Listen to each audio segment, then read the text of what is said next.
అయ్యప్ప స్వామి గుళ్ళోకి వెళ్ళి అయ్యప్పని ప్రతిరోజు దర్శనం చేసుకున్నా, అప్పుడప్పుడు ఆయన గుళ్ళోకి వెళ్ళి ప్రదక్షిణం చేసే అలవాటున్నా వాళ్ళని భూతాది గణములు ఆవహించారు. ఎందుకో తెలుసా అండి, ఆయన చెప్పు చేతల్లో ఉంటాయి.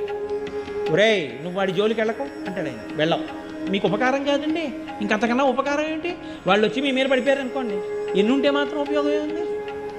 వాళ్ళు మీద పడిపోకుండా ఆయన కాపాడతారు. శివుడి తర్వాత శివుడెంతగా భూతగణముల మీద అధికారం ఉన్నవాడు ఆయన.